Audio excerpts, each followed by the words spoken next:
जब तब यज्ञ पूजा उपवास की इस मेहनत का क्या फायदा, भक्त भगवान से है दूर, फिर इस कोरी जजमानी का क्या फायदा, फिर इस कोरी जजमानी का क्या फायदा।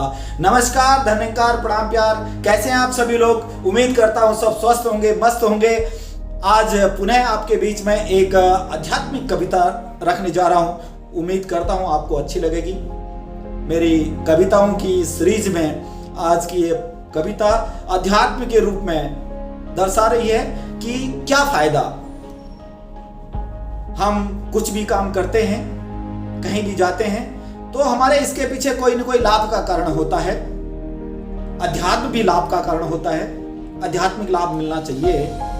तो मेरी 4 लाइनें प्रस्तुत करता हूं, आप लुत्फ उठाइए। मांग पूरी ना हुई, हमारी मांगे, हम जो भी काम करते हैं, यहां तक कि पूजा पाठ करते हैं, वहां भी हमारी मांग रहती है। तो इन लाइनों से छोटे छोटे शब्दों को मिलाकर, इन छोटे मोटे शब्दों का ताना बुना है, तो हम आकलन करेंगे, हम सोचेंगे कि किस प्रकार से हम अपनी भक्ति में, पूजा पाठ में लगे हैं और क्या हमें हासिल हो रहा है और क्या होना चाहिए। इसका भी आपको यहाँ जवाब मिलेगा। तो मेरी 4 लाइनें प्रस्तुत कर रहा हूं कि मांग पूरी ना हुई, मेरी मांग पूरी ना हुई, फिर उस अर्जी का क्या फायदा। मेरी मांग पूरी हुई नहीं, फिर उस अर्जी का क्या फायदा।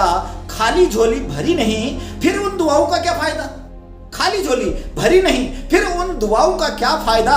तेरे दर पर, इस पार परमेश्वर परमात्मा के दर पर, तेरे दर पर लेन देन का हो हिसाब।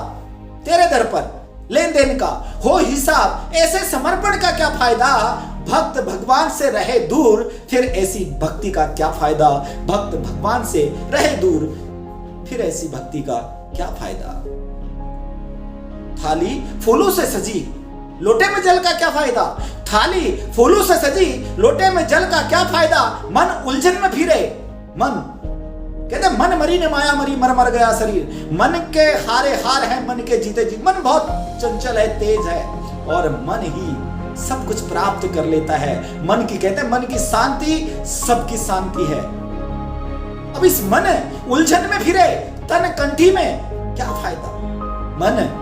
मन उलझन में फिरे, मन की एकाग्रता चाहिए, अध्यात्म में मिलेगी, मेरी पूजा में मिलेगी, मेरी पाठ में मिलेगी, मेरी भक्ति में मिलेगी, मन को शांति मिलेगी। तो यहाँ मन उलझन में फिरे, तन कंठी का फिर क्या फायदा। जब तब यज्ञ पूजा उपवास की इस मेहनत का क्या फायदा। जब तब यज्ञ पूजा उपवास की इस मेहनत का क्या फायदा।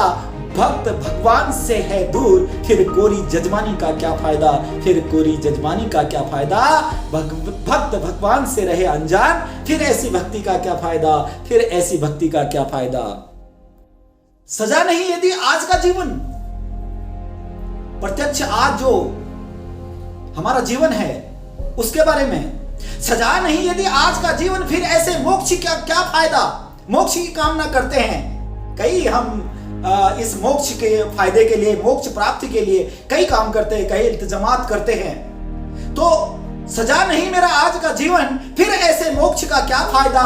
जन्म लेना मरना, फिर जन्मना, जन्म लेना। कहते 84 लाख योनियों में, 83,99,999 योनियों में मनुष्य जीवन मिलता है।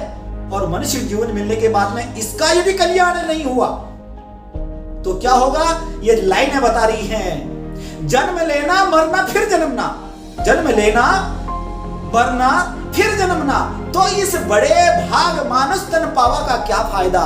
बड़े भाग मानुष तन पावा का क्या फायदा। अरे मेरा राम से तेरा श्याम से, मेरा राम से, मेरा राम से तेरा श्याम से। अलग अलग भगवान हैं हमारे, कोई किसी को मानता है, कोई किसी को मानता है। कहते 33 करोड़ देवी देवता है। मेरा राम से तेरा श्याम से मिलना ना हुआ, मेरा राम से तेरा श्याम से मिलना ना हुआ, फिर ऐसी राह पर चलते रहने का क्या फायदा। अंग संग यत्र तत्र सर्वत्र, अंग में संग में यत्र तत्र सर्वत्र, समान एक को न समझा तो फिर ऐसी बुद्धिमानी का क्या फायदा। समान एक को यदि न समझा फिर ऐसी बुद्धिमानी का क्या फायदा। भक्त भगवान से रहे अनजान, फिर ऐसी भक्ति का क्या फायदा, फिर ऐसी भक्ति का क्या फायदा। अंतिम 4 लाइनें हैं, इस कविता का निचोड़ भी है और छोटी सी मेरी बुद्धि के आकलन से आपके बीच में रख रहा हूं कि किस प्रकार से फायदा होने वाला है। नाम और नामी, ज्ञान और गानी। नाम और नामी, नाम किसका? ईश्वर परमात्मा, भगवान का, इष्ट का। नाम और नामी, ये नाम भी है नामी भी है। नाम और नामी, ज्ञान और ज्ञानी को जानकर माना तो फायदा होगा।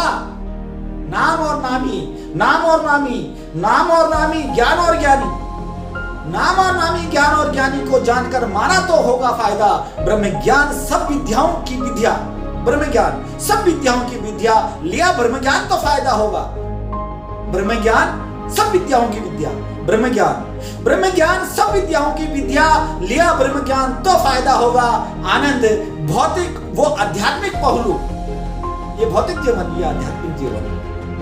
आनंद भौतिक व आध्यात्मिक पहलू पूरा हुआ तो है फायदा। इंसानी जीवन में आकर दोनों चीजों की प्राप्ति जरूरी है, भौतिक और आध्यात्मिक। तो अर्थ है इस आनंद की गुजारिश है, निवेदन है, प्रार्थना है कि आनंद अपने लिए भी दूसरों के लिए भी, कि आनंद भौतिक व आध्यात्मिक पहलू पूरा हुआ तो है फायदा, मनुष्य जीवन में आने का फायदा। आनंद भौतिक व आध्यात्मिक पहलू पूरा हुआ तो है फायदा। जीव आत्मा हो परमात्मामय, ये जीव आत्मा हो परमात्मामय उल्लासी, ऐसे मानवीय जीवन का है फायदा, ऐसे मानवीय जीवन का है फायदा। भक्त भगवान से रहे अनजान, फिर ऐसी भक्ति का क्या फायदा। अब होना क्या है कि ईश्वर परमात्मा से एकम एक होना है, इस परमात्मा की भक्ति में समर्पित होना है। ये 4 लाइनों से आपका आशीर्वाद प्राप्त चाहता हूं और ये अपनी भावना आपके बीच में कविता के रूप में व्यक्त की है। आशा है प्रवान करेंगे, आशा है आपको अच्छी लगेगी। आपका प्यार स्नेह इसी प्रकार से मिलता रहे। और अब तक अभी तक यदि आपने मेरा channel Anand all in one subscribe नहीं किया है, कृपया सब्सक्राइब भी करें और लाइक कमेंट से अपना भरपूर आशीर्वाद प्यार दें। नमस्कार, प्रणाम, धन्यवाद।